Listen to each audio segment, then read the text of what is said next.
de cette flottille de la haine. Regardez ces images.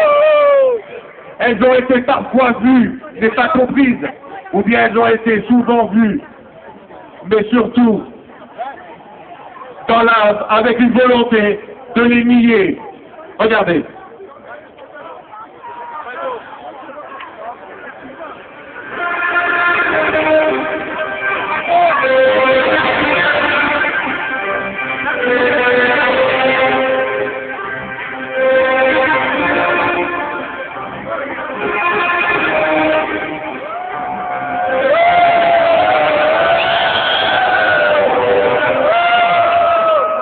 Mais des militants de l'association Free Gaza et du mouvement islamiste IHH prennent la mer à destination de Gaza, prétextant une mission humanitaire. En réalité, leur objectif est de provoquer l'armée israélienne et de briser le blocus, comme l'ont expliqué les organisateurs de l'expédition avant le départ. Ils avons pour objectif de forcer le blocus, et ensuite seulement de fournir l'aide humanitaire. Mais d'abord, il faut briser le blocus. Et sur cette vidéo, tournée par des islamistes présents sur le bateau, les leaders affirment qu'ils jetteront les Israéliens à la mer s'ils montent à bord, puis ils appellent à la guerre sainte.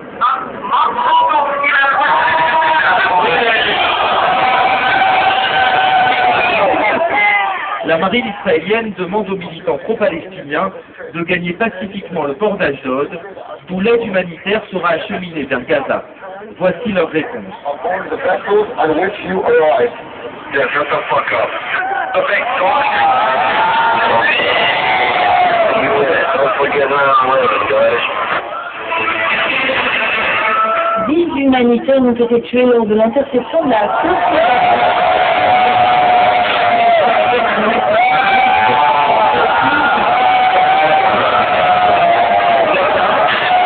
L'Hébreu est accusé d'avoir eu la main lourde en envoyant des commandes en convoi humanitaire. En fait humanitaire, il s'agit de violents islamistes qui se déchaînent contre les soldats israéliens dès qu'ils posent le pied sur le pont du bateau. Ils les attaquent avec des bâtons, des barres de fer et des couteaux. Ils tirent aussi à balles réelles avec des armes volées aux militaires. 9 militants sont tués, une vingtaine blessés. Côté israélien, 3 blessés par balle chez les militaires qui échappent de justesse à un véritable lynchage. Ces images montrent clairement l'acharnement des militants pro-palestiniens qui ont avoué s'être préparés à une confrontation.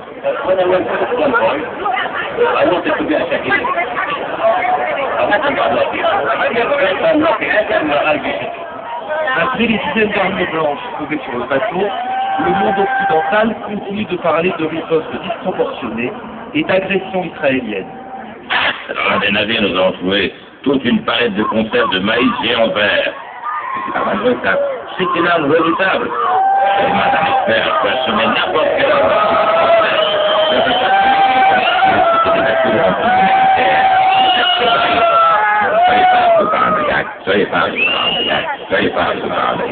Partout dans le monde, et notamment en France, des milliers de personnes descendent dans la rue pour conspuer Israël.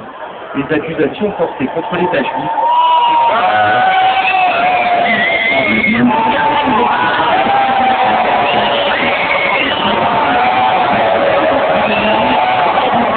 et que se passe-t-il vraiment à Gaza?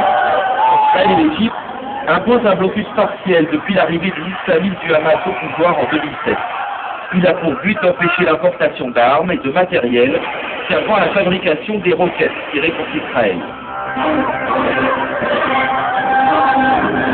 Israël impose un blocus militaire et économique sur Gaza. Plus rien n'entre ni ne sort en principe sans l'accord de l'État hébreu. Aujourd'hui à Gaza, on manque de tout. En réalité, c'est humanitaire.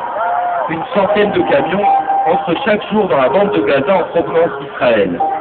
Ils apportent de la nourriture, des médicaments et toutes sortes de marchandises, comme le prouvent ces images tournées récemment à Gaza.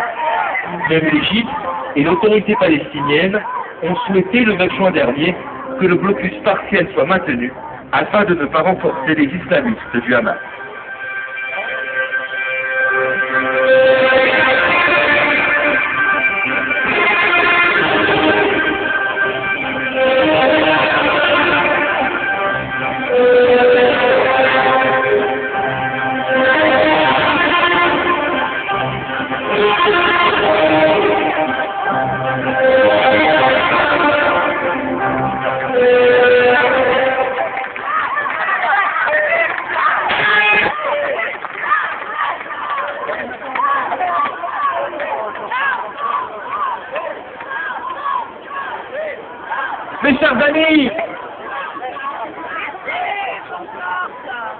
Aujourd'hui, je crois que pour tout le monde, tout est clair. La flottille était une mystification, une usurpation. Il est grand temps que maintenant que la vérité est connue de tous, il y ait non seulement la rectification des médias, mais les excuses des politiques qui ont condamné Israël. Mes chers amis, nous venons d'entendre les responsables politiques qui ont bravé tous les interdits du politiquement correct pour être avec nous ce soir. Et nous les en remercions du plus profond de notre cœur. Nous avons avec nous ceux qui depuis des décennies sont la fierté du peuple juif. Bien avant la guerre du Liban, pendant la première et la deuxième intifada, ils étaient là pour défendre Israël, les intellectuels juifs de France. Je voudrais les saluer, dire le plaisir que nous avons de nous retrouver tous réunis à Israël Echad, à Israël Echad. Je voudrais saluer Bernard-Henri Lévy. Je voudrais saluer Alain Finkielkraut.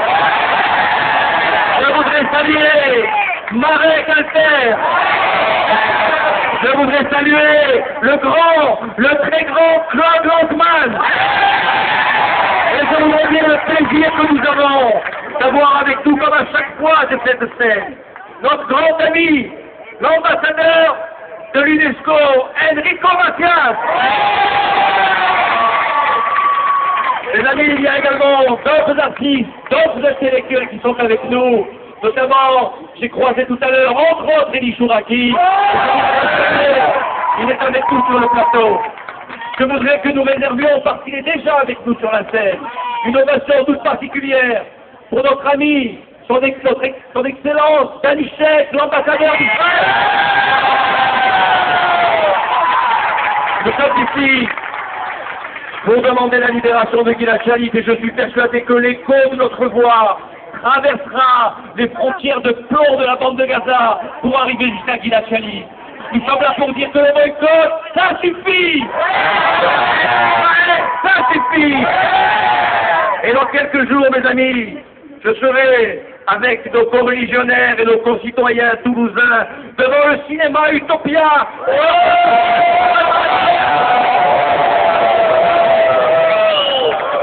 Je voudrais à présent donner la parole à quelqu'un qui est plus qu'un intellectuel, une véritable conscience du peuple juif, Claude Lanzmann.